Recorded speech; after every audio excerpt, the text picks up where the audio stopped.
Monday, July 14th, 2014, Washougal City Council Workshop meeting. Call the meeting to order.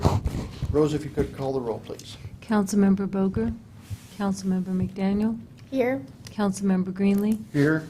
Councilmember Shoemaker. Here. Councilmember Lindsay. Here. Councilmember Freeman. Thank you. Connie Jo let us know that she would not be at this meeting, but will be at the council meeting at 7. And Councilmember Boger has a conflict at work and will be here as quickly as he can be. With that, are there any members of the public that would like to address council? Yes. If you would, come on up here, give us your name and address. Thank you. My name is Rick Marshall. I actually live in Camas, 521 Northeast 17th Avenue. But my wife is a longtime employee of the Washougal School District. She works in the district office, just down Evergreen. I'm concerned about the oil trains passing through Washougal and Camas. I'm a local real estate developer, very small scale. We have about a dozen properties. And one of our little projects is right on the tracks. So I'm down there and I see these trains every day. I probably should have done something earlier, but they're going through right now. There's a lot of proposals to increase that traffic. I'm very supportive of the railroads. I think living on the tracks is so much better than, say, living on a freeway or a highway. But when we are using our valuable infrastructure, basically move rolling bombs, at some point, I think the public has got to get concerned. The article in the Columbian, I think it was this morning, I finally got around to reading, highlighted that this is not being taken care of, the safety issue is not being taken care of at the federal or state level. And so I think we've got to go to our communities and do what we can. My wife works well within the blast zone, and I know a lot of her colleagues. I know there's very good people in that office doing good work here in Washougal and trying to improve the schools. There's actually a school with a lot of kids just down the highway. If one of those oil trains were to explode, you can imagine how horrific that would be. We're in the blast zone right now. All agencies agree that the current way we're shipping this oil is unsafe, and nobody seems to be willing to take the responsibility to stop that. So, I mean, the trains coming through right now need to be stopped. We have the technology to ship oil in a much safer way, whether it's via pipeline or improved tanker cars. They don't want to do it simply because it's not profitable. Well, the oil can sit in the ground. They literally got the cart before the horse. They didn't put in the pipelines before they started drilling. That's their problem. It shouldn't, the risk shouldn't be imposed upon us. And when I talk about risk, if any of these shippers were to try to go out and actually get insurance on the commercial market, they could not do it. You take out a community like Washougal or Camas, the cost is just unbelievable. So I know this is an imperfect way to do it, but if our communities can express concern in whatever way they can, and I don't know if this is the right place to start that, I would personally very much appreciate it. Like I said, there's good people working close to these tracks. I assume you all are good people. We're close to the tracks. We shouldn't be subjected to that risk. Washougal in the past has shown leadership when it comes to community safety issues, and I know if you guys can do something, whatever it is, we might be able to put some pressure on Camas. Camas puts pressure on Ridgefield. We get communities all up and down this rail corridor to express, their concern and frustration, and then people start paying attention, and maybe we can get a solution. So, thank you for your time. Appreciate you hearing me out. Rick, thank you. And yes, this is one of the appropriate venues, so Okay, thank you. you're fine. Any other members of the public that would like to speak to council? Okay. With that, Dave, we're going to go into community survey results. Okay, thank you, Mayor and Council. We need just a moment to dial Chris Tatham, who's one of the principals with ETC Institute. As you'll recall, one of the reasons we were able to keep our costs down in this is we're not paying for him to come out from the Midwest to present to us today.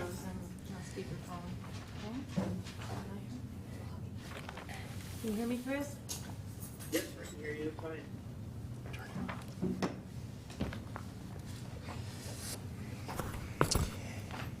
Hi, Chris.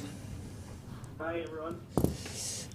By way of introduction, Chris Tatham is with ETC Institute, and as you know, Council, that's the firm that's conducted the community survey for us.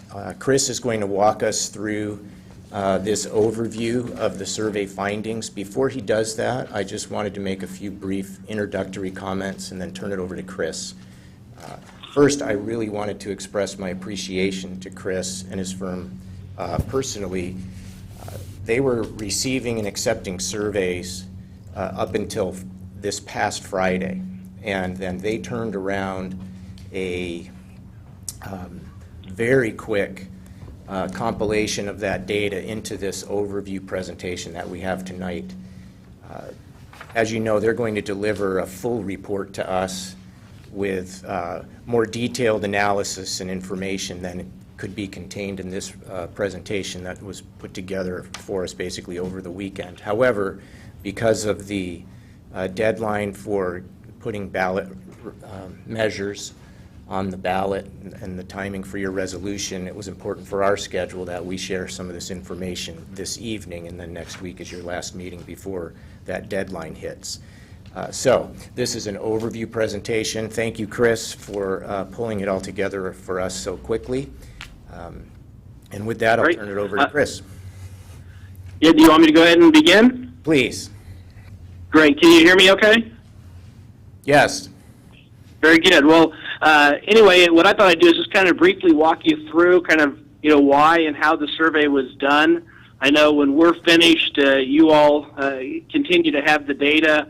We'll probably be using it for decisions and understanding your community. So part of my job tonight is just to make sure you're comfortable that it really does represent what the community thinks, provide some interpretation about the results, and I'll share with you kind of initially my major findings at the beginning after I go through the methodology. Then I'll go through how I got to those kind of conclusions, and then certainly summarize things. And I know it's a big room, so if you've got questions and I can't hear you, I just feel whoever's close to the speaker, just have them yell at me, and I'll stop and try to answer them. If you're not familiar with our firm, ETC, we actually specialize in helping city and county governments across the country. We do work with 11 of the 20 largest cities and 12 of the 20 largest counties. We have completed, I think, surveys for close to a dozen communities in Washington. And this map just gives you an idea of where we do work all across the country. We also do our own research to better understand citizen attitudes toward local governments. So we're able to actually show benchmarks to see how you stack up in different areas. So I'm going to share and provide some interpretive comments tonight, just how your results kind of stack up to other communities. And I haven't visited Washougal, so my comments are really based on the data, trying to give you an objective assessment, but hopefully what my comments will help you interpret and use the data as you move forward. As far as the overall purpose, I think you're familiar, is really to give you an objective assessment of how well you're delivering city services, get input about priorities, and really give you a baseline for as you move forward, really objectively assessing progress over time.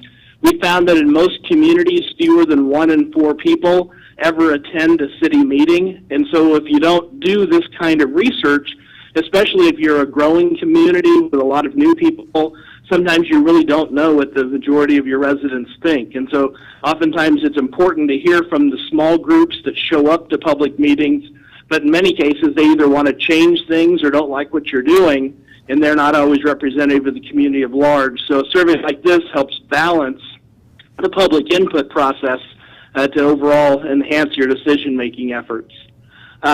As far as this year's survey methodology, the survey was about 4 pages long. It took most folks about 10 to 12 minutes to complete. And what we did is we mailed it out to a random sample of 1,200 households in the city. Of those, our goal was to at least get a minimum of 1/3 to respond. We actually had 400. We had a pretty short time frame to administer the survey, so we actually still have surveys coming back in. But once we get to a level of 400 responses, the overall accuracy of the data doesn't change a lot. It's pretty representative, and in this case, it has an accuracy of about plus or minus 4.9% at the 95% level of confidence. And in more simple terms, that means if we did the survey 100 times, 95 times out of 100, we get the same results within about 5%. So it's pretty accurate. We also geocoded the home address of the respondents, and what this is going to help us do over the next few weeks is actually create maps of the city, so you'll be able to see how people in different parts of the city rated different issues. And so those aren't ready yet, but as we finish our analysis in the final report, we'll be forwarding those to you shortly. And just to give you an idea, one of the things that we look at, just some of the demographics, and these are the kind of the characteristics of the respondents, because we'll also be helping you look at the data by type of resident. In this case, you can see that over half your residents have actually lived in Washougal for less than 10 years, and that's pretty unusual for most communities. Most communities, the majority of folks have lived there 20 years or more, so you've got a lot of new folks, and I think that's going to be something that you have to be aware of, because their expectations and or services and priorities may be very different than people who have been there for many years. In addition, we have a pretty good representation by age, but you are generally a little younger community. You don't have a lot of people, at least right now, who are over age 65, but you do have pretty good representation from all age groups, which means the diversity of services, particularly oftentimes leisure, recreation facilities, sometimes have to cater to a wide range of groups, versus in Florida, there's some senior communities that I work for where 80% of the people are over 65, and so they have a much more focused audience. We had good representation by gender, and you can see the income ranges. You go from 23% earning less than $50,000 to 16% earning over $125,000. So you have all income ranges as well, and that also presents issues just regarding expectations and the types of services people will need. So I'm not trying to bore you with this data, but I just want you to know how rich it is and how you can actually use it in the future if you have issues that come up that are related to income or gender or years of residency particularly. And we'll be doing some crosstabs to actually show those differences in the next couple of weeks for you. So in addition, we asked people whether or not they'd voted in a recent election, and you can see 3/4 of the people who responded said yes. The one bias, if there is any in these types of surveys, is people who are civically conscious or civically minded tend to be more likely to respond than those who aren't. So if anything, this tends to represent your voter population better than just everyone in the community. But all in all, when we compare these demographics to the recent census estimates, they look like they're right on target and feel that you have a real good sample to work with. So, Chris, we have questions about methodology before I jump into kind of the conclusions and findings? Yes, we do. Sure. What was the method that you used to randomize the 1,200 people out of the population that you sent the survey to? Yeah, the way it's done is we do an address-based sampling. So all of the residential addresses in the city are eligible to be selected. And of those, we picked 1,200 at random.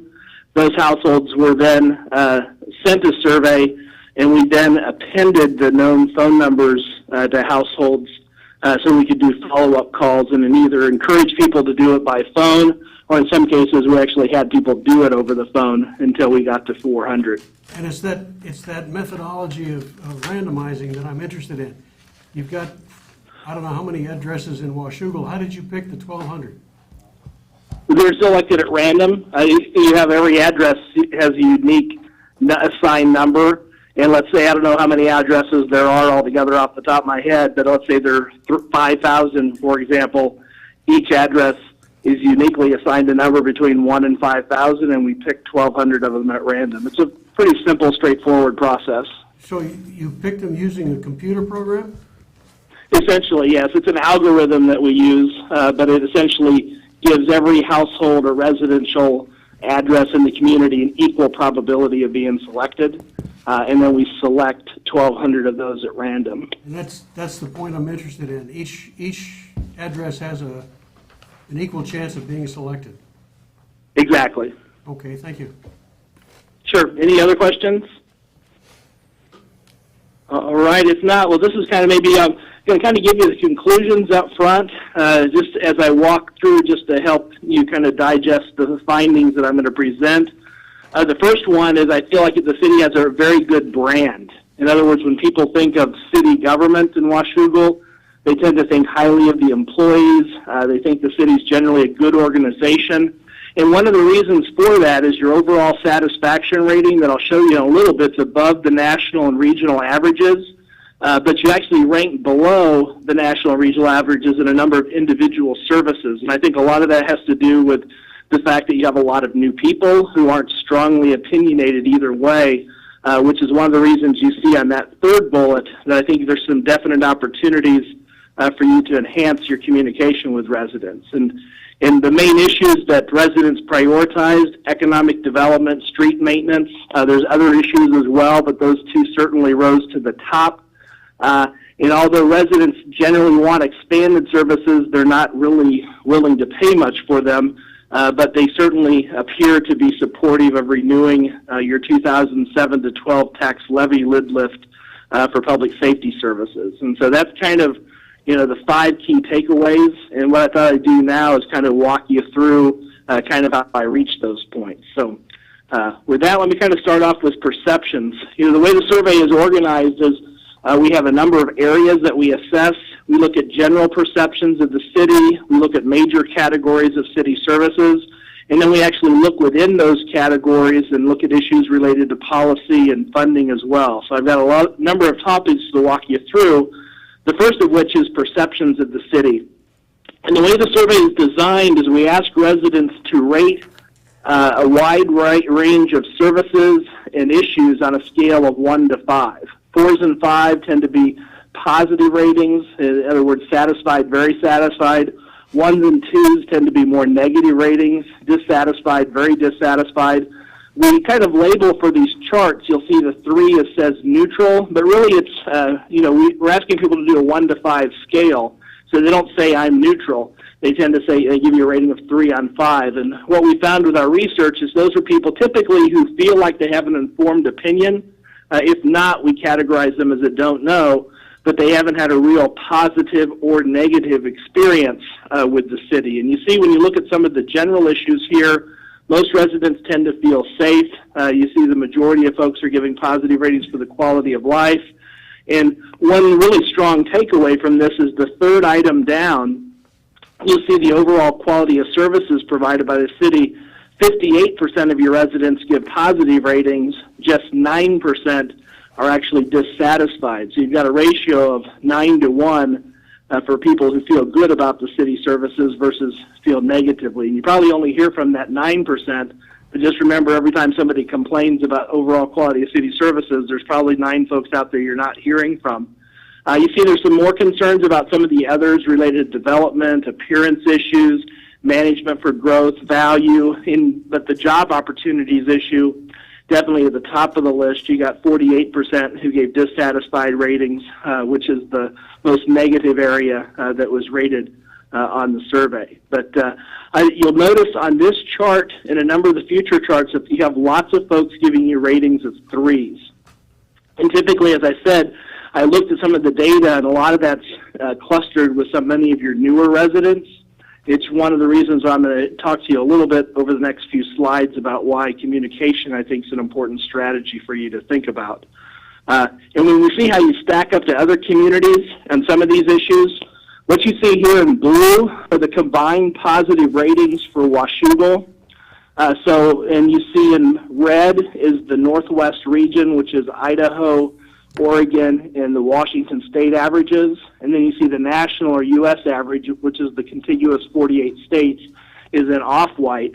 And you see for the second item down, the overall quality of city services, the city actually outperforms both the regional and national level, but when it comes to issues about future growth, value, taxes, quality of life, you're actually rating below average. And part of that is because what's shown on this chart are the positive ratings.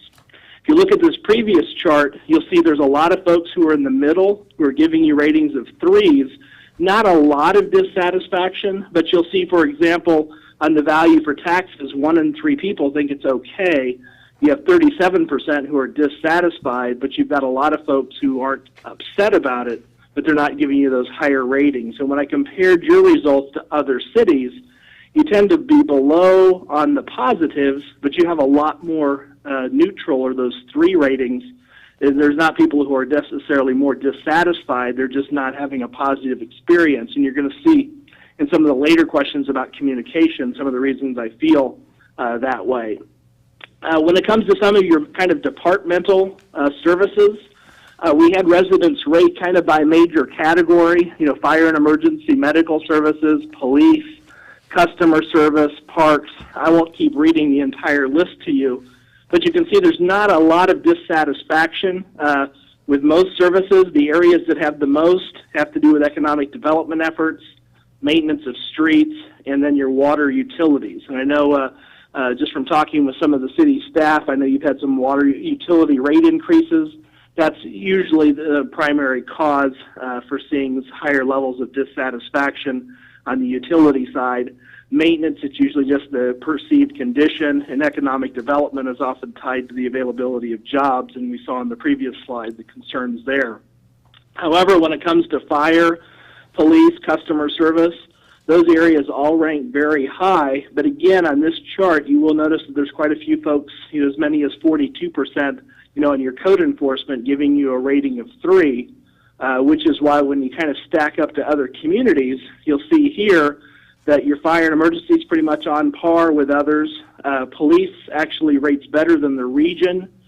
Your park, sewer, water, code enforcement, and communication a little bit lower than the national average, but your communication is a little higher than most other communities in the northwest part of the country.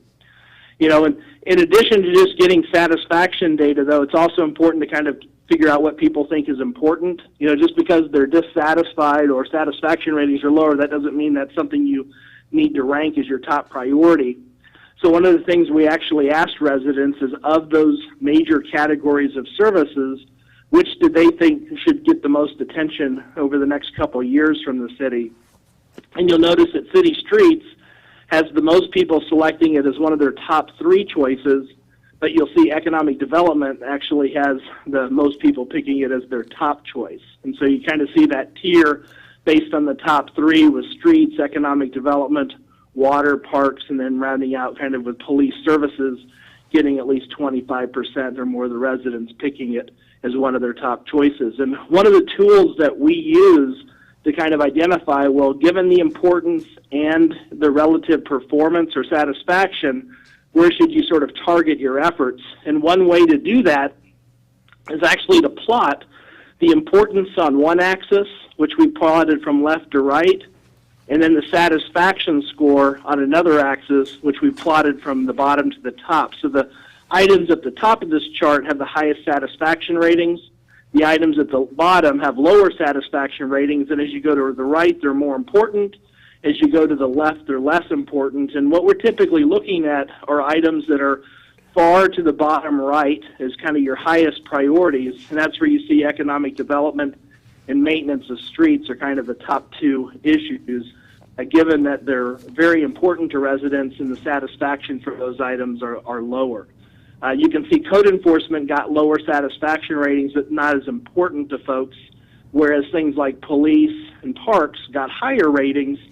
They're not quite as important, but they're more important than average, is why we've said they should be continued emphasis areas. But the intent for this is to kind of give you a framework that, given limited resources, and even the way you educate folks, what do you emphasize in the messages that you communicate to your residents? And this doesn't mean you don't do customer service, for example, but frankly, you're doing it so well right now, and it's not as important. If you go and tell residents about all your new customer service options, probably not going to make a lot of impact on their city or their overall satisfaction with the city. On the other hand, if you emphasize what you're going to be doing on streets, emphasize what you're doing to help promote economic development, emphasize what you're doing for your park system, those are going to be messages that resonate strongly. And if you do things in those areas, are probably likely to have a bigger impact on overall satisfaction in the future. Any questions? Kind of those are the high levels. The next few charts kind of break each of these categories down into smaller pieces. So the first one's kind of public safety. And within public safety, you can see we asked folks to rate again a number of items. We've got overall police protection, kind of response time issues, visibility, police, even all the way down to animal control. And you notice the highest levels of dissatisfaction are with animal control, but that's not unusual given the type and location where your community is. You have a lot more animals than necessarily they have in some of the major urban areas where we do surveys. But you can see pretty much for the most part, outside of animal control, there's very, very little dissatisfaction with anything. But there are quite a few folks who are giving you more kind of ratings of 3. In other words, they haven't been really positively affected, but they think it's okay. And that's oftentimes where with communication, you're in a position, if you actually tell residents what you're doing, you tell them that your response times are good, you tell them how you're helping prevent crime, those are the kind of messages that you get out to the general public, and you can likely turn these 3s into 4s with simple messages just about what you're doing. And you can see the reason that I mentioned the communication piece to you is when you look at how you stack up, you'll notice that ambulance, fire, these all rate lower based on the combined 4s and 5s, but you actually really don't have any dissatisfaction. So your dissatisfaction with those areas is less than the national average, but you've got a lot more folks here giving you ratings of 3s who frankly just think it's okay. And so my thought is if you actually communicate a little bit more about what you're doing, you'll change somebody who thinks it's okay to suddenly they hear, wow, we have a great response time, or hey, our fire department's doing X or the police department's doing Y. Those are the kind of things that will cause people to then feel better about the city, which already has a fairly good brand to begin with. It's much more difficult to have communication be effective in a community where people have a negative attitude toward the city. But in Washougal's case, people are starting off with a fairly positive attitude toward the city and its employees. You can see on your police, your visibility of police in the community, one of the best ratings I've seen at 75%. So certainly the visibility is something you're doing right in that regard. When we asked folks what the priorities were, this is not an uncommon one for public safety. Typically, when there's not any real issues, efforts to prevent crime tend to be the #1 issue for most communities. So you can see more people picked it as a first choice than the combined first and second choice for any other areas. Overall, half the folks picked it as one of their top 2 issues, which was double visibility.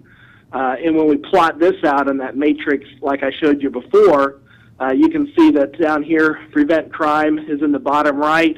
Animal control is less important, so even though it was the lowest rated area, it's kind of barely in the opportunities for improvement.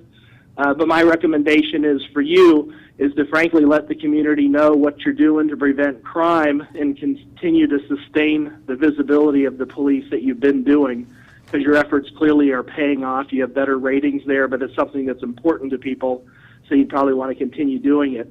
This does not mean that fire is not important, or ambulance service is not important. But at this point in time, people are generally satisfied with what is out there, and they're not placing as much priority on it. So if you as a council were to know that you have to make investments in those areas, you'd likely need to do more education because it's on the left side of the chart. For the things that are on the right side of the chart, people already think those things are important, so you don't necessarily have to do as much education if you're moving forward investments in those areas. Next area we looked at were your parks, and we looked at 4 kind of key things: the appearance, your facilities, outdoor athletic fields, and just the general number of parks. And again, a consistent theme, a relatively high percentage of folks giving 3s. Not a lot of dissatisfaction. In fact, you can see even for the area that had the most dissatisfaction, the number of parks, you had more than twice as many people, 50% giving positive ratings compared to just 24% giving dissatisfied ratings. However, when we asked people to, actually I'll come to that one second, but you can see, again, the impact number of parks. The national averages tend to be in the 70s. You're at 50, same sort of thing with the athletic fields are in the 60s, you're at 54. Maintenance and appearance, upper 70s, you're at 62. But again, the thing that I keep noticing is this large percentage of neutrals. And so just even getting people engaged to know what you have, promoting your facilities, getting people to use them, those will probably be things that have a positive impact, assuming you have good facilities. I'm not there. So that's the other item, is you look and see what you have, and that may need improvement. But the overall appearance and maintenance tends to be pretty high, so that suggests to me that you have at least decent facilities, just because this number I've seen be much lower in some communities. But when it comes to the priorities, taking care of your existing facilities is at the top of the list, just the general quality of picnic areas and shelters, and the appearance of your existing parks, clearly the top two issues. Although number of parks, you had lower satisfaction levels, it wasn't as important as those other items. The same thing with outdoor athletic fields. And when you put these in the matrix, you'll see that the appearance of existing parks and taking care of your current facilities, much more important. You see the other areas less important. And this is ideally how this chart should look. The things that aren't as important to people are over here. And if you draw a line kind of through the middle of all your services, it should go from the bottom left to the top right. That means that you're doing best in the things that people care the most about, which tends to reinforce their overall satisfaction. And if you're not doing well in something, you typically hope it's something that they're not as concerned about. And that's kind of what's going on with your parks. So certainly opportunities to do better, but you're certainly aligning your resources consistently with expectations given the priorities residents placed on park services in the survey. Next area we looked at was communication. Found some very interesting things here. The first one was just whether or not people had watched any of your public meetings or attended any of them. And you can see a little over 1 in 5 said yes, which is significantly above the national average. Most communities it runs maybe 10%, sometimes 15%. So you do have slightly higher percentage that are engaged or at least paying attention to what you're doing. We then asked them where they got their information, and you can see the Post-Record and the Columbian are the top two sources. City websites third. Your email update service from the city was fourth, kind of followed by public meetings. And so currently, newspapers are essentially the top source for folks. But what I found really interesting in the data is we then asked people, well, what their preferred sources will be. And typically, the preferred sources, 9 times out of 10, are the same sequence as the way people currently get their information because they're going to where they like to get it. But what was interesting to me is that the top 2 sources were both city sources, and they were significantly higher than what's currently used them. For example, your city email update service, 45% would like to be using that. Only 12% are currently doing that. And then your website is 45%, and only 32% are currently. So I think you have some tremendous opportunities here to enhance the way you communicate with residents. And what's good is people want to get information from the city. I've done a number of these surveys around the country, and frankly, people don't trust their local government, so the local government's the last place they want to get information from. So I think this is a real healthy sign, is that people do trust the city. The city would actually be the top place they would go to if the information was available. You see the Columbian and Post-Record actually both dropped significantly from where they're currently at. The Post-Record going from 49% to 38%, and the Columbian from 38 to 23. Public meetings were about the same for preferred or currently using. When we looked at the current ratings for satisfaction, we assessed everything from the availability of information, the quality of your website, efforts to keep folks informed. I won't read the whole list to you, but it goes on down through public involvement.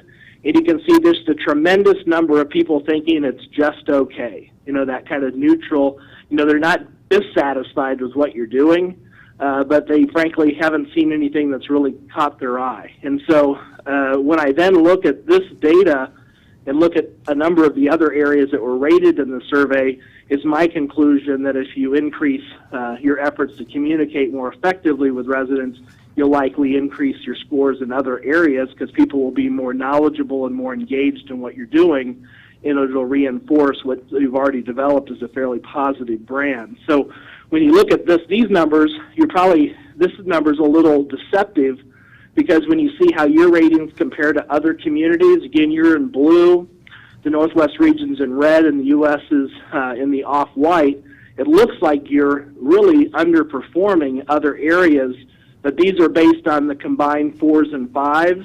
If you actually look at your your negative numbers that are in red, you're actually on par with most other communities. So your real opportunities are to get the information out to folks and then let them hear what they're apparently wanting to hear, and I think that will enhance your ratings here by just doing more and particularly using the sources that they preferred most. And we looked at some of the priorities, what stacks up the most. These aren't unusual. Keeping folks informed about local issues, level of public involvement, and just getting more information about programs and services, all rated relatively highly. And you can see the percentage who picked those first three items as their first choice was about equal. And when we laid them out in the matrix, you see level of public involvement as the highest priority because it has the lowest satisfaction rating. But continuing your efforts to keep folks informed was the most important issue. So as you go forward, it's interesting. We did a study about public involvement for a community where I live in Olathe, Kansas, a city of about 130,000 folks. It's actually where your Garmin's come from if you have a Garmin GPS device. But one of the things that we found out, it wasn't how many public meetings you had, it was how many public meetings people thought you had when it came to your public involvement and decision making. In other words, the city actually took a couple years, and 1 year did a whole lot of meetings at schools. Every week there were meetings about budget issues. And then they looked at their satisfaction ratings at the end of the year, and they didn't change a lot, even though they had doubled or tripled the number of meetings. The following year, they cut the number of meetings way back so that they were even less than the previous year. So they were doing really what was minimally required by state statute and federal guidelines, but they told everybody aggressively about the meetings, and they sent mailings out to people, put notices up, and their overall satisfaction with public involvement actually went up 15% that year.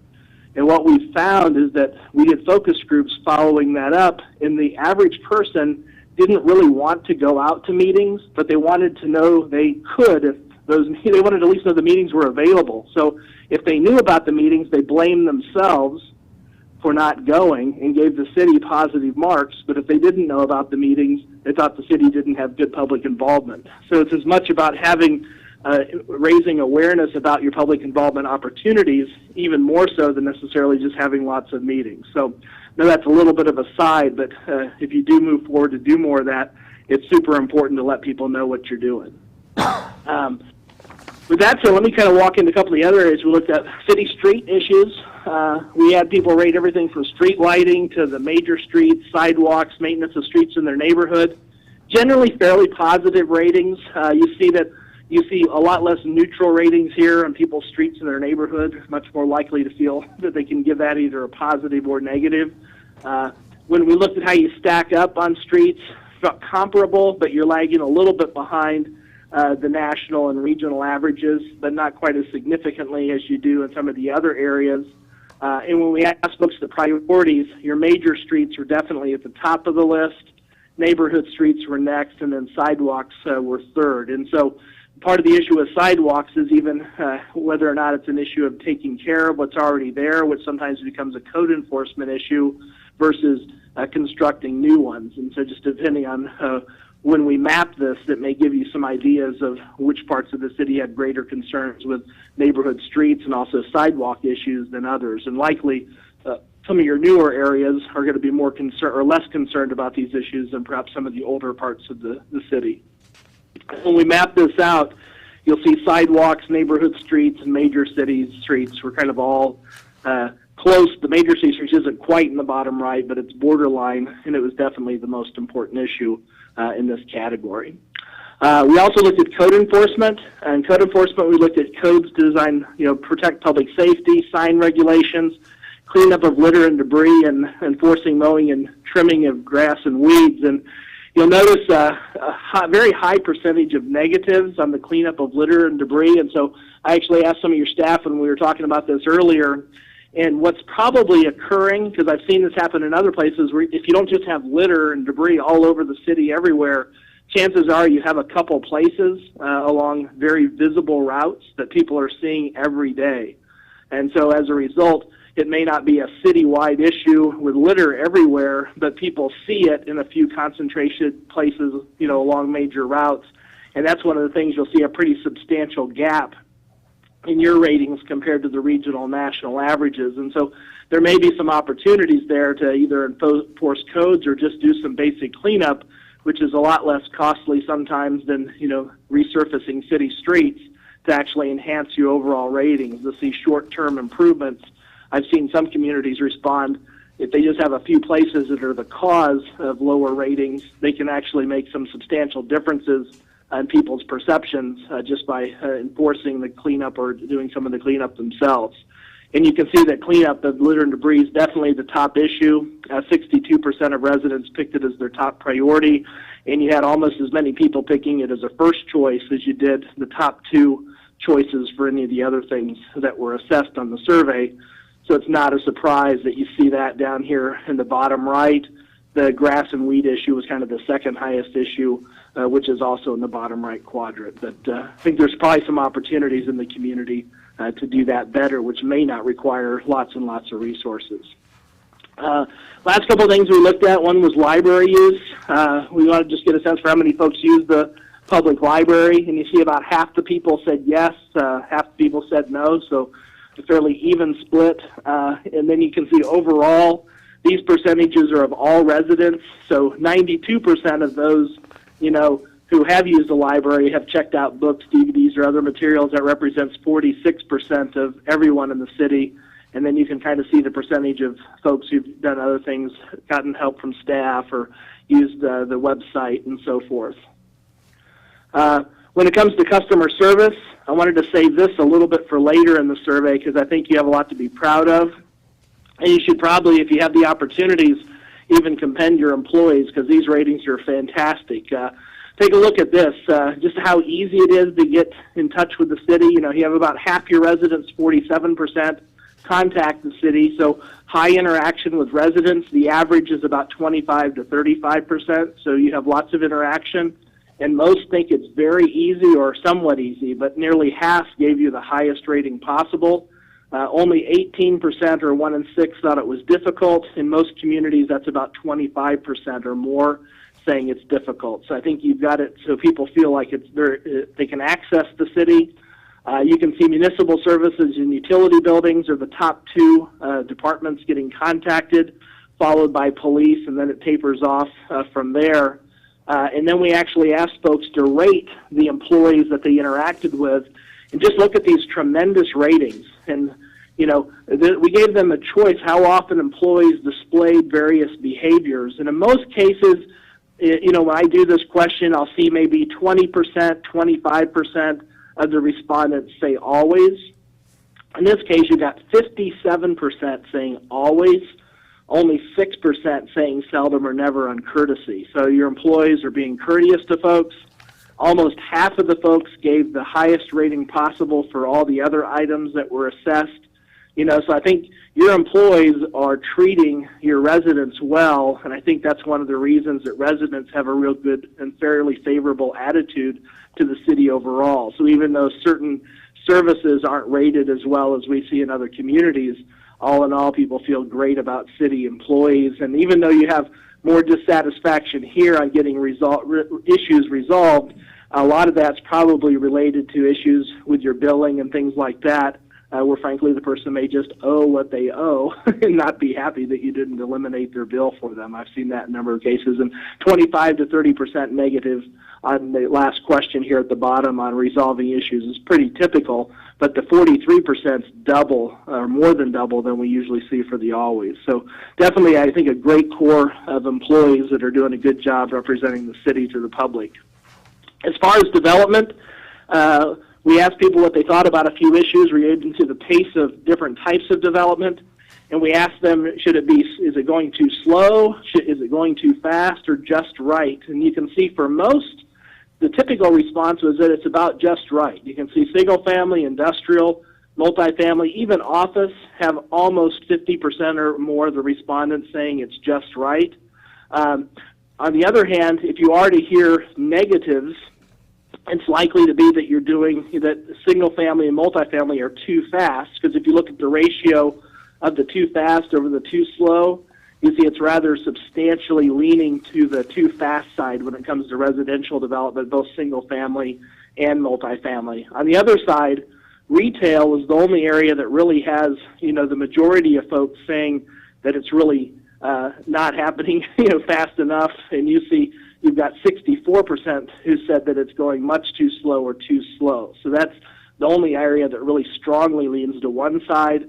But you can see office development and industrial development also have at least the ratio leans of people who have a strong opinion or think it needs to change, tending to think those two areas are going too slow compared to too fast. So industrial, office, retail, generally people leaning too slow. Single family, multifamily tending to lean a little too fast. When it comes to some of your funding issues and just policy issues, one of the questions that we asked people is how they thought the level of service for different city services should change. And what you see here in the green is the percentage of folks who thought things should be, you should be doing more in that area. The white pretty much should stay the same, and then that off-white kind of orange, people thought it should be less than it is now. And you can see for most items, from even recreation, or parks and open space, law enforcement, fire, EMS, the majority of response should stay about the same. Recreation facilities and definitely on the maintenance of infrastructure, the majority of response should be that it's higher. And you can see that for maintenance of infrastructure, you actually had about 70% of the respondents think it should be higher than it is now, which is real consistent with the street ratings and the priorities for streets overall.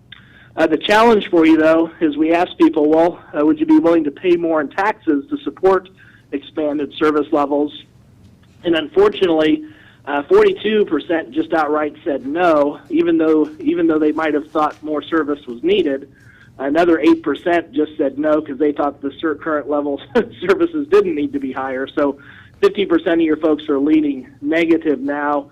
30% said yes, another 21% said don't know. So I think perhaps opportunities in the future, but I wouldn't, rush this off to a ballot today. But this is one of those things that people are going to have to understand why, what it's needed for, before I think they're necessarily going to rush off and vote yes for something. However, when we did ask them about your property tax levy lid lift, about renewing that, there was fairly strong support for that. You can see 71% said yes, just 15% said no. So I think, if you tie in the fact that, you're getting fairly decent ratings now on your public safety, and if your message is the way you've been able to achieve that is through funding from this type of tax source, I think that's going to reinforce the fact that people are going to see that it's needed and likely to vote for it. But right now, it looks very favorable if you go forward on that initiative. The other initiative we looked at was your annual vehicle license tab renewal fee. And you can see here, generally less support. 2 out of 3 people said no. 1 in 4 said yes. And I think one of the challenges here, typically when I see this kind of data, is this type of fee is unlikely to be real popular, would be my assumption. Again, I'm not there. I don't know the situation. But this kind of, given the fact that there's a perceived need, but a negative response to this. On the other hand, with education, you may be able to change people's perceptions. If they actually understood what you would do this, you communicate that to folks. I was in a similar situation here in my own community a couple years ago. We did some polling, and most people thought streets needed improvement, but they weren't willing to support a sales tax increase. And so we actually spent the next year and a half, actually it was about 2 years, educating people about the fact that if we didn't have additional funding, the condition of the streets were going to get a lot worse because we had a lot of new development, and that new development was starting to get old, and there just wasn't the revenues to keep it at the condition it needed to be. So the city basically sent out lots of publication, newsletters, every opportunity to emphasize the importance of additional funding and, frankly, just what the needs were going to be in the future. And after doing that for about 1.5 to 2 years, we put it out for vote at that point in time, and it actually passed last November, a 3/8 or a half-cent sales tax increase. But it took a concerted effort to make that happen, but we started with numbers that are similar to yours that you see here. The last kind of issue we addressed was the issue related to marijuana, sales, production, and processing. And you can see people were pretty much, they were down the line. They either supported it across the board or they didn't. You can see about 6 out of 10 were opposed, and 4 out of 10 folks said yes. So all this kind of brings us back to the bottom line I put up at the beginning is I think you should be very proud of your employees. I think you can be proud that the city generally has a favorable brand. People feel good about city government. They want to get information from you. You're the top source that they'd actually want to go to. And I think there's some real opportunities here with some basic improvements to the way you're reaching out to folks and the way you're communicating to folks to probably significantly enhance your ratings over the next couple of years without tons of dollars. But the areas that you are going to need dollars aren't going to be cheap. You know, street maintenance is expensive, and a lot of times that takes strong leadership to figure out how to do that. I know the community that I live in, I just like to give it an example because we test a lot of our survey processes and public involvement processes here. And we had a city council that basically just put out nearly 100% of the CIP into transportation improvements for almost a decade because traffic flow had gotten so bad because the city grew from around 60,000 to 120,000 in one decade, and it was just a mess. But those were tough decisions that had to be made. But as a result of aligning the priorities with what residents' needs were, the city's been very successful, and overall satisfaction's up, overall quality of life is up, and other things. So I think one of the challenges you have is just educating residents about what the needs are, because they're not, rushing off to pay for additional services now, but they certainly, I think, see the value of your tax levy, lid lift for public safety, which is why I think they're willing, at least the appearances, they're willing to support it, renewing it at this point in time. So, Dave, I don't know if you'd like to add anything to any of the comments, that I've made, but I'd be happy to, let you kind of add on some stuff even from the city's perspective before I finish. Okay, thank you, Chris. Just wanted to say thanks again for the excellent analysis and appreciate the insights in interpreting the data. And just to share with the council my initial reactions when I saw the information and with some of the interpretation that Chris provided earlier today for me, I think we should feel really proud about our employees. We really emphasize customer service. I know all of the department heads, it is our highest priority is to serve our citizens. We're a service organization, and I'm really grateful to see that the community recognizes that and has mentioned that in this survey. So we'll be sure to make sure that we pass that along. We are our staff. That's what this organization is. So that's very gratifying, and I'm thankful to get that rating. And the overall quality of services that we're providing, it was very interesting to me to see this dichotomy between exceeding national and regional averages on our overall quality of services, yet lagging because of the methodology in some of the specific areas, because they're rating the 4s and the 5s, and we have so many people that are giving us a 3. And I thought it was very insightful to get the advice around enhanced communication, and what it did for me is corroborate the work that we did in the strategic plan, where they're not in any priority, but when you look at our plan, communication and community involvement are 2 of our pillars.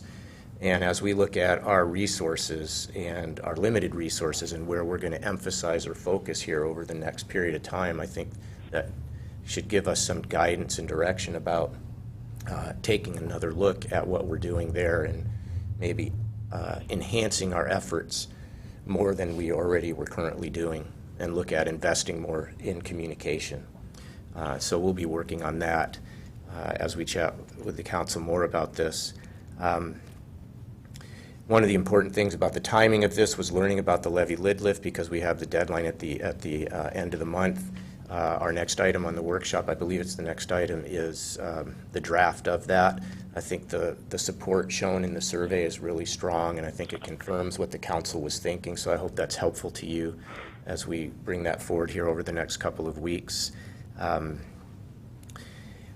I wasn't surprised to learn that our community, all of us, our neighbors, we like our services to be good, and we want enhanced services, but the challenge is, particularly in the public sector, is how do we pay for that?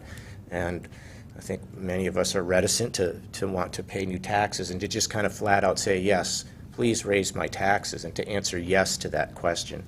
So you have this dichotomy. We want increased and enhanced services, but we don't want to pay. And I think that is why we do the work that we do in the public sector. That's what we're all about, and the leadership that the council brings, is to try to bridge that gap and try to figure that out. I think communication is a big part of that. So again, enhancement in communication. So you did get some guidance from the survey on the license tab, on the marijuana question. We did have the question for the library. We did that for them, so we'll pass that information on to them.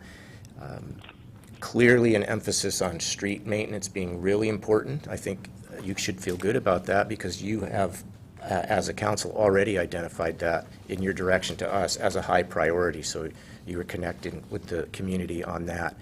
And then people want jobs here. And I think that was very clear in the survey results. So our efforts in economic development continue to be important. So in terms of our next steps with this survey, as I mentioned at the beginning, Chris and his team will be putting together their full report, which they're scoped to do for us. We'll get that over the next couple of weeks. We will share that with you as soon as we have that. And then over the next meetings, we'll come back and look at some of the information and talk about prioritization of our efforts and different things as we respond to this. Understanding this is one piece of information, it's one data point.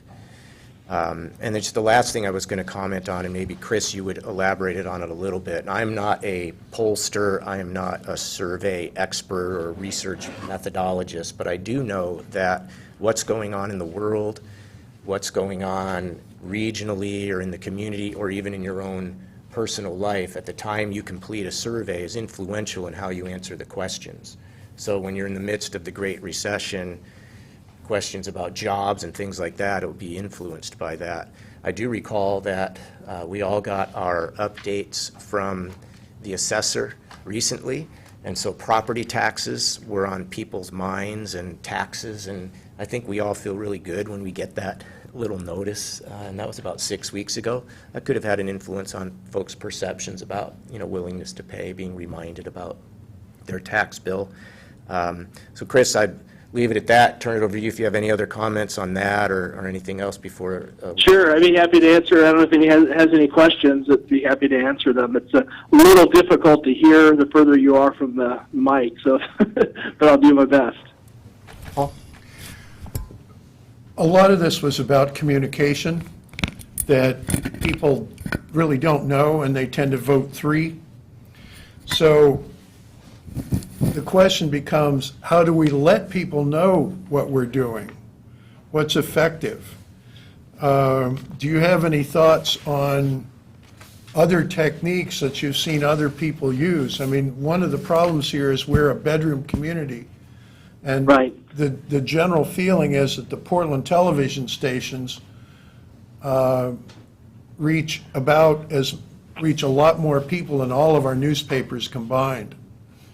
Yeah, the most effective, unfortunately, it costs money, but one of the most effective ways is to combine a regular sort of newsletter, whether you put it in with your water utility bill, with effective email and web coverage. So in other words, people will get something in the mail that gives them some information, and then they'll go to your website or get emails from the city to go get more detailed information. So you don't have to overwhelm them with lots of things, but then you provide good quality content on your website. And given the fact that the city sources, your emails and your website were the top 2 preferred sources, I think there's tremendous opportunities for you to enhance those 2 items. And if you're actually looking for best practices, having some sort of regular newsletter or insert, with your bills. Just to give you an example, I just presented results a couple hours ago for another community, a suburban community, and they did a mail out with their last water bill that basically outlined code enforcement regulations for the city. They just told people what they were. They didn't step up enforcement or do anything. They saw the code enforcement ratings go up 14% after they did that. Because what happened is a lot of residents just changed their own behavior because they suddenly knew they were violating things, and they just weren't even aware that they were violators. And then those who weren't violating that got the information thought, wow, the city's doing a good thing, stepping up and making people aware of what's going on. So information, so what happens is information doesn't take somebody who's dissatisfied and make them happy. So if you're in the red, you're dissatisfied, you're not going to read something and suddenly feel good about that service. But if you're in the middle and you don't feel strongly either way, then you might actually read something about what the city's doing. Suddenly you hear about how safe the city is, or how the city stepped up its crime prevention, or whatever it might be, and you're suddenly, wow, Washougal's a pretty awesome place. I just came here from someplace else and didn't realize that the city does all these things. And so I do think there's some opportunities, but it's, that is an investment, but at a minimum, I'd promote your website heavily, make sure it's user-friendly, has good content, and then the things that are on your website should be about the issues that residents care the most about. So if someone goes to your website, they should be able to find your plans for resurfacing streets. What's the city doing on the economic development front? Those issues that rise to the forefront. What I've seen some cities do is you go to their website and they talk about the truck rodeo for some drivers. They talk about some awards that were given out at some banquet. And so when people go to the city for information, they're not getting information that they care about. So make sure if you do have, websites and other sources of information, gear the content for those outlets so that they align with the priorities you see in the survey. And then people will come back to the city more and more for additional information in the future. Real quickly, because we're almost out of time, do you have any experience with reader boards or banners? No, it gets outside of my my area of expertise. So I could probably link the city up with some folks who do that, but that wouldn't be my specialty. Thank you. Dave? Did you include in the report a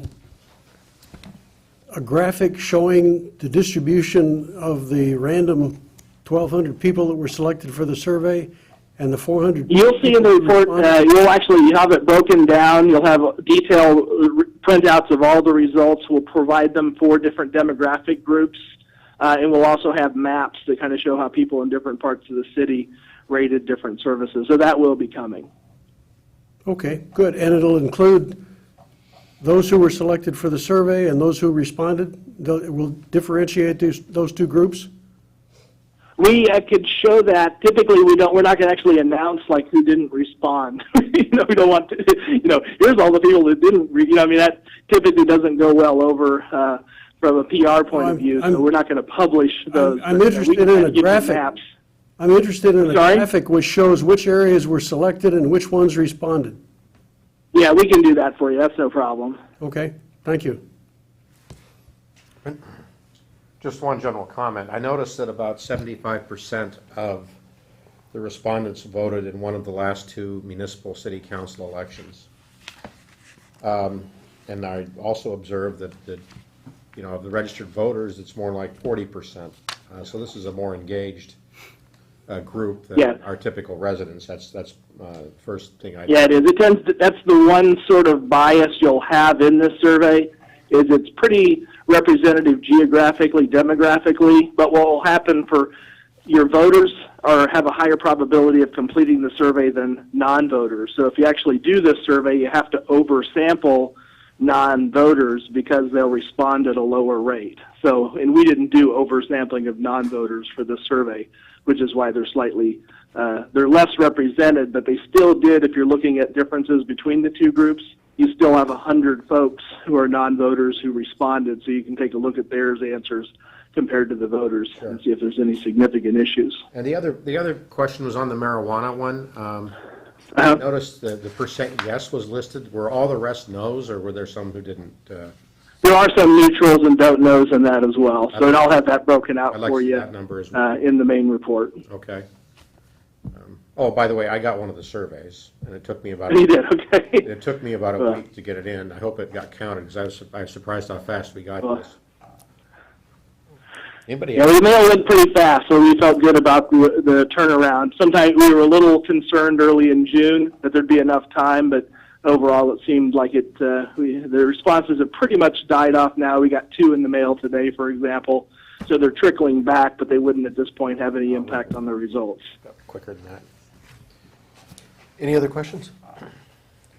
Chris, thank you very much for your time. We'll look forward to the follow-up information, the more detail. Great. If you need anything, let me know. Otherwise, Dave, I'll follow up with you probably early next week. Sounds good, Chris. Thank you. All right. Take care. Thank you all. Bye-bye. Okay. Any last comments, last items on the survey? Okay. Levy lid lift resolution.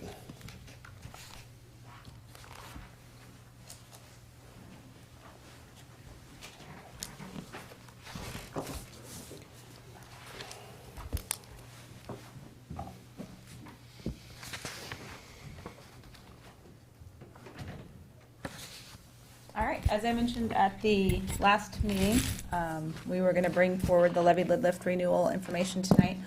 So in your packet, there is a draft resolution for the levy lid lift. And we thought we would just go over the information again one last time in case any questions have come up since then. A reminder of what the levy lid lift is and what it's governed by. Getting voter approval, we can increase our cap by 10, or by an amount, as long as we're not at the cap. So as long as there's room between the 310 and whatever our rate currently is, we can ask the voters to increase that for a set time frame. In the past, as Chris mentioned, it's been approved, and it looks like we still have strong support of that through the survey results. Our 14 AV, as you'll recall, was about 1.29 billion. Based on the information that I've gotten from the assessor's office, next year should be about 1.45 billion, so it's gone up quite a bit, which has in essence lowered our rate and made the cap bigger that we can access if the voters approve it. There's an opportunity for 0.464 cents, but we're recommending just the 10-cent lid lift that was supported in the past. So what that does is changes our rate from 2.636 to 2.736. Generates about $144,000 identified for fire and EMS services, and costs an average household valued at $275,027.50 a year. With the resolution, I took what we did last time and updated the numbers. So that's what you have before in your packet. And the next step would be to bring it forward, I guess we're at, next meeting on the 28th, so that we can meet the election timeframe to get it in the booklet for November to ask the voters. Questions, comments? Well, The EMS levy pays for, is it limited to EMS or is it fire and EMS? fire and EMS. I believe it's both.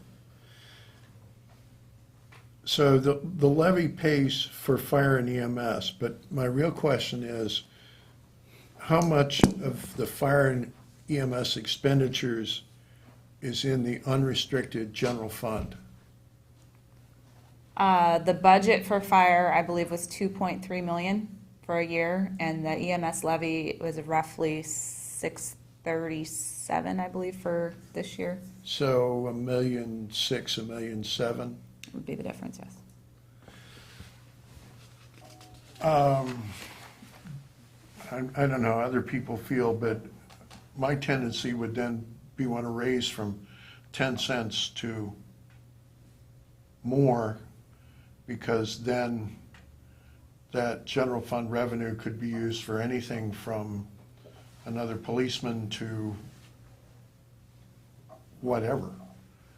Correct. The more identified revenue we have for a specific purpose would free up unrestricted general funds. Thank you. Dave? The $27.50 per household you mentioned, that's an additional amount, right? Correct. Thank you. The 10-cent levy lid lift was in place through 12. So for 7, 8, 9, 10, 11, and 12, that dime was in place and folks were paying that. Yeah. It went away in 13 and 14 without getting into all of the reasons for that, but we were capped at our rate at 310. This year we did have some room, but the council chose to wait and to take it up again and 14 for 15. So it really is a renewal. Most often, you renew immediately subsequent to the expiration because it's an ongoing part of your revenue for an important service. In our case, because of the nuances of the Great Recession, we didn't have the opportunity to do that. But we're still calling it a renewal, and it is a renewal, and the ballot title can call it a renewal. I think if we go higher than 10 cents, we couldn't call it a renewal. I agree. I would agree.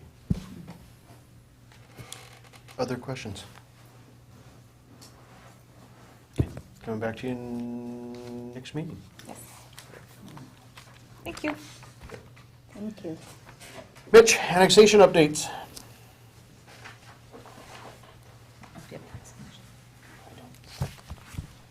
Very brief this evening. I just wanted really three things to make note for you. One of which, if there was anybody in the audience about that was here on annexation, that has been moved to the 28th of this month due to your interviews this evening. So I contacted most everybody on the list, and so I'm glad to see that no one's has shown up. The second issue is I misspoke when I talked about indebtedness being passed on to this annexation area. We do have the police bond in place, and so that would be a debt that would have to go to them. That will be a very specific action that you take on the 28th, that you will, any city indebtedness will be shared within the entire area. So that is one thing I misspoke. Do we have to do that? You have to make a specific finding of that. You could, if you decide not to, then... Share the indebtedness? Yeah, then that's a specific action. It doesn't change the millage rate. If you recall, the millage rate for us was lower, and that was calculated in, so even with the police bond in it, we are still lower than what they would have. The last thing was to Councilman Greenlee's issue on taxation and the current use programs and those like that. You can still take advantage of those within the city limits as long as you meet all the qualifications. So you still could do that. And that's it. You spoke to police bond. What about the downtown bond? That wasn't a voted levy, so the REIT money is paying that back. But The it's, police bond was a voter-approved property tax. Gotcha. but I think, I may be mistaken, we'd have to ask Don when he's here. It's one thing to say that they assume their proportionate share of city indebtedness because they become part of the full, then they therefore become part of the full faith and credit of the city. And I think it's a generalizing statement that you do that. Now you can dig into that and go, well, what will that really mean? If we say yes, what does it mean? If we say no, what does it mean? And I think that for property tax purposes, that line item wouldn't show up. I'm assuming that that's what that means, but I don't know that. I'm assuming that that's what that would mean. But with respect to any other debt that we have, it was non-voted in council managed. Somehow, I don't know how that mechanism would work, they wouldn't be part of the full faith and credit for that, but any other debt that we have. We have revenue bond debt. Revenue bond debt was not voted, it was council managed. The full faith and credit of the city's utilities is what stands behind that. So when you take your action, that would say, which I think is very, very common and most often done in an annexation, when you take your action to say that they assume their proportionate share of the city's indebtedness, they just basically become a full-fledged shareholder in the city along with the rest of us. That's basically what that's saying. But there is one specific voted piece that would show up on a property tax bill that wouldn't if you said no. But otherwise, they join hands with us and are mutually responsible for our revenue bond, any debt that we have, whatever form it is. Questions for Mitch? So we're back the 28th. Correct. Decisions for council. Yes. We're workshopping on the 28th. No. Just council. Hold on, whole thing? Yes. Okay. Awesome. Can we go through and just make sure and mail to everybody within that area again, just confirming the time and dates, everything else Absolutely. with the date changes. Yep. Awesome. Thank you. Okay, with that, we are back to a second opportunity for anyone from the public that would like to address council. I wanted to make a suggestion. Do you want me to go over there? If you would, Marilyn. That's the only way we can get it on the recorder. Thank you, though. Short.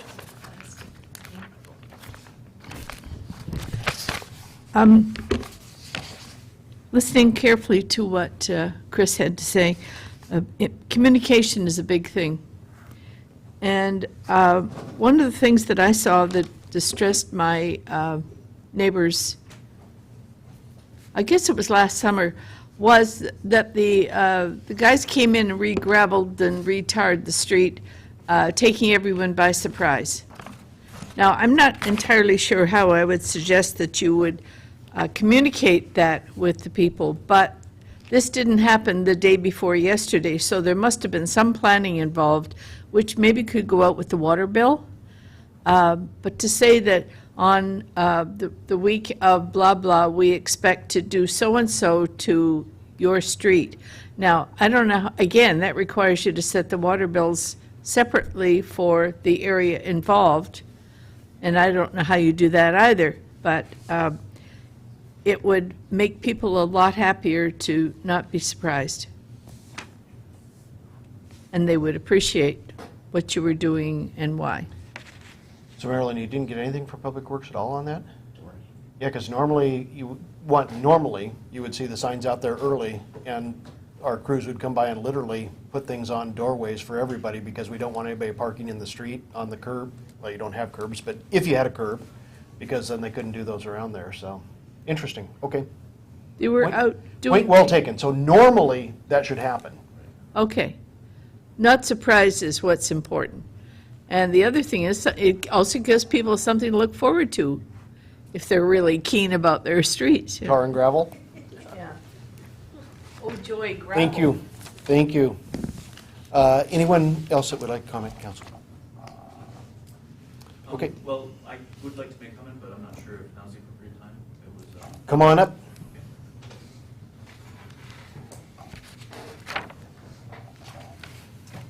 Good evening. Thank you for giving us this chance to speak. My name is Ryan Rittenhouse. I work for Friends of the Columbia Gorge. I do live and work in Portland, but we do have an office here in Washougal and a staff member who works out of there, Renee Catch. But she focuses on our Gorge Towns to Trails project, which you've probably heard her talk about before. I'm here tonight to talk to you about oil trains. As you probably heard, there's proposals to vastly increase the amount of oil trains coming through the Columbia River Gorge. There are currently about 2 trains a day, maybe 3, rolling through carrying this newer Bakken shale oil. And if you haven't heard much about that, though I think you probably have, this type of oil is very explosive, it's very volatile, and it has already had 6 derailment and explosions in the last year alone. One of which happened last summer in Quebec, and it killed 47 people. So we're very, very concerned with this. It's pretty much our top priority right now. We've been working with many municipalities. Many of our members are very, very concerned about this and the potential negative impacts, even if it doesn't derail and explode, to gorge communities and the environment. We have worked with a number of municipalities, including the city of Vancouver, who recently passed a resolution, a very strong resolution, against any new coal terminals. That resolution will go to both governors, Governor Inslee and Governor Kitzhaber. And they also voted to intervene in the FSEC hearing process for one of the terminals, specifically the Tesoro Savage Terminal in Vancouver. Aside from that, we've also been working and should be hearing tomorrow probably, or actually right now perhaps, on the status of a resolution by the Gorge Commission itself. They have been working on a resolution both against oil and coal, but you've already passed a resolution against coal, and will be taking a fairly strong stance against that, as well as sending 2 letters both to the governors again, specifically addressing many of these concerns. So I'm here tonight to support you and encourage you and to answer any questions you might have, to take similar action to the Gorge Commission, to the City of Vancouver, and the almost, I think, 10 other cities throughout Oregon and Washington now that have taken action against these oil trains. and that we and all of our members wholeheartedly support you taking significant action against them. So, did anybody have any questions? Comments? I think this is something we should look into. I've watched what's happened in Vancouver and what Vancouver's doing there. And when I see Vancouver getting into this process, I'm thinking about what this means for Washougal. And in some ways, the impact is worse here than in Vancouver, even though we don't have a land use site where this facility is going. But the impact of a potential spill or explosion on our tracks here would be absolutely devastating. I mean, you know, if we were having a council meeting while it was going on, it would be a concern right now. So I'd like to see staff look into this, look into our options, including possibly intervening in the FSEC process. I don't want to spend a lot of legal fees on that, but maybe we won't need to. So I'd like to get something back on this. I don't know if my colleagues would agree. Very concisely, second. Dave? You said that we've already passed a resolution against coal? Yeah, there was a resolution last year, I believe, against coal. I wasn't here at that time, but 2 years ago? I guess it was almost 2 years now. Yeah, at this point. But yeah, but the oil hadn't even become an issue at that point yet. Almost, we didn't even know about it back then. But you know. And I should clarify that, because the resolution really wasn't about coal. The resolution was about traffic. increased traffic on the rail lines and safety and those areas. It was more Yeah. commodity neutral than just coal itself. Okay. But the increase in trains would have been almost exclusively coal trains at that point.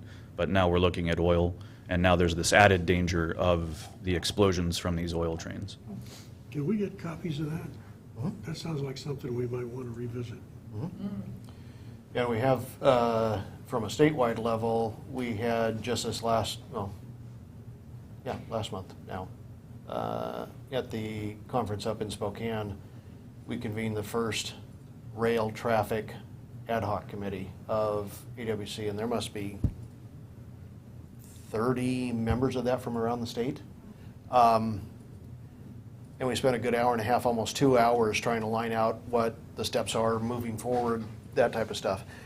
That group really, to a large degree, so far, has said that they want to stay somewhat commodity neutral as well in the work that we do on that, and deal just with the amount of traffic, rail traffic, the safety factors, and the at-grade crossings. Out of that, Councilmember Hanson, Bart Hanson from Vancouver, is also on that committee. And he wanted to take a more stronger stance in regards to safety and oil and those issues specifically. But because it's a committee that is made up from all around the state, some of those aren't necessarily seeing all of that, so it's not as big of an issue to them. And Bart and I, after that meeting, agreed to put together kind of a side committee of the committee to deal just with, or start discussions just of the safety factors or lack thereof in regards to the oil trains themselves. So it's kind of taking two different tracks at the same time, no pun intended. Paul? The only other commodity that's moved in huge quantities, unit trains, is grain. And the difference is that the grain is grown, most of it is grown here. So the economic benefit is here. In the case of coal and oil, it passes through. And there's very little economic benefit to the state of Washington from either the oil or the coal. Grain is a big deal. It's a major export for our state economy. And one of the concerns that I've always had is that if you start bumping up coal and oil shipments, you crowd out those grain shipments, much to the detriment of our state, and especially to the people who live on the dry side of the mountains. And if I might reinforce that point, they're already actually seeing backups of grain shipments, maybe not necessarily throughout Oregon to an extent, but further east, out in the Midwestern states and the Rocky Mountain states. And also, of course, I would add that nobody really worries as much about a grain train derailing and spilling as you do a coal or an oil train. One last final point is a lot of talk also, and this happened a lot at the City of Vancouver, which I think you were mentioning, was there was a lot of talk about, well, what can we actually put in a resolution that will actually have teeth, that will actually make a difference. And that's why they started focusing so much more on the specifics of oil itself, and actually a little bit less on the trains and more the terminals, because there's not much the governors can actually do to directly shut down rail traffic. But if they don't approve the permits for these new oil terminals, then that will remove any ability to increase those rail shipments of oil. And that seems to be our number one ability to stop this, is to stop the permitting of these new oil facilities. Potentially, if Vancouver doesn't happen and Bellingham happens to get, ways of increasing theirs and Anacortes at the refineries, trains are still going to go through Washougal. Yeah, and that's why Just gonna we further want a up there. flat moratorium, and why Vancouver didn't say just on Tesoro Savage, but on all oil terminals throughout the state. Good point. So let me understand this. At a time when we've increased our national debt by a factor of 2 in the last 5 years, you want to control or eliminate one of the major exports over a safety problem that could be solved by other means. Did I get you right? Well, I mean, I doubt there's anything they could do to make us feel that it was safe enough to transport by rail. In fact, the people I who... suspect that's true. Yeah, well, and in fact, the people who manufacture the rail cars recently stated that they don't think they should be being blamed about this, because the oil companies used to pre-refine their product before putting it on these oil trains. And so if they were to do something... Oil train manufacturers would like to sell a whole fleet of new cars. Well, they would, but the people who ship it don't want to buy a whole new fleet of new cars. But the problem with that is, I mean, there's two other things. Is one, supposedly they're telling us that this oil is not for foreign consumption; it's for domestic consumption. There's a law that currently states you're not allowed to sell oil mined in the U.S. to foreign countries. However, as soon as they permit these facilities, there is nothing that would prevent them from accepting and shipping overseas Bakken oil from Canada and tar sands from Alberta, Canada, which is not American. It doesn't provide any money to American jobs or anybody else. This is not a commodity that brings any revenue to our state and our area. This is all about these corporations that are profiteering at the expense of the American public to get their commodities through our area and out of here, and giving us all the risk. That's what corporations do, is they make a profit so they can pay taxes and help pay down the doggone national debt. Well, it's all fine and good to be a corporation, make a profit, but it's another thing to put our communities and our environment at risk. And I think there are ways to deal with that, and I think we should deal with it. Let's make sure. too. Put it on a future workshop meeting. Great, Thanks, thank you. Ryan. And I think there were some other residents that wanted to speak on this as well.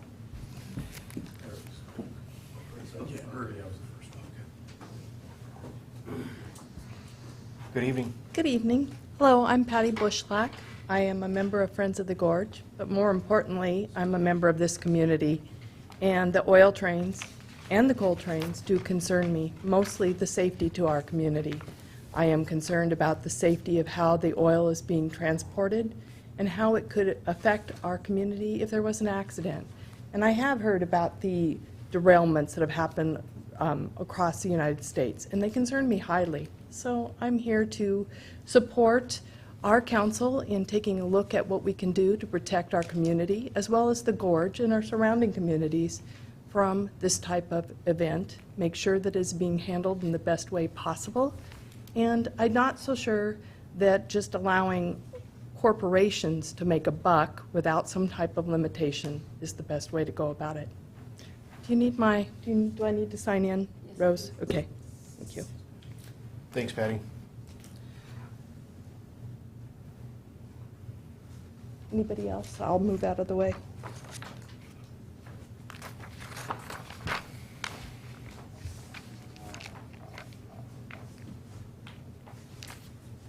Good evening. Hi, I'm Rosemary Nielsen. You need my address, or do I Please. write it down there? Or do you need it public? Either one is fine. Okay. I live off of Addy Street, or on Addy Street. I have two things. part of the, is the oil thingy, the trains and stuff. The train tracks that go through Washougal are under interstate commerce, so there's really not much that we can do about that, other than we can do a petition and send it in how we're feeling, what the consensus is. But the real decision is going to be made by the governor and the people that he has as a committee over that particular thing. So all we can do is put in our voice, but the decision is not ours, and we cannot stop them. It would be better if we are really going to be proactive in anything to figure out if the worst scenario happens, protocol and practices to be able to jump on it right away so it minimizes things. That's about really what we can do. Just saying, hey, don't do this. We can certainly write a letter and do that. But again, the decision is not in our hands. It's in somebody else's. But the decision on how to take care of an emergency is. And I think our attention is better used on that. Another thing is getting information out on the community, to the internet website, and also to email. The fact of the reason why I'm here is to apply for the position, and I did not know about it until I took a class in state and local government this last quarter at Clark College. And part of the assignment was to look at your community and their website. And it was like, oh, websites, I did not know. And the position was available, and so that's why I applied. But there's a lot of people that don't know that there's a website. And there's a lot of people that don't know that there's a email letter going out. Somebody just stopped me at church yesterday and said, I saw you on the email, and I'm going, there's an email. Okay. And unless I had that assignment, I wouldn't have gone to the website and even heard about the email indirectly through all this. So if there's some way that we can communicate, we've got placards up for people doing, running for office and stuff. Is there any way put up placards once a month or something of asking a question of, what do you think about this and such? Look at it, the website for the answer. Or having bumper stickers being able to be put on cars so that find out what's happening in Washougal. Here's the website. The council meetings are available, so if you didn't get to the council meeting, or that you can go in and see the recording. That's the suggestion. Thank you. Okay, at this point, we are going to adjourn this meeting and be back here at 7 o'clock for a regular council meeting.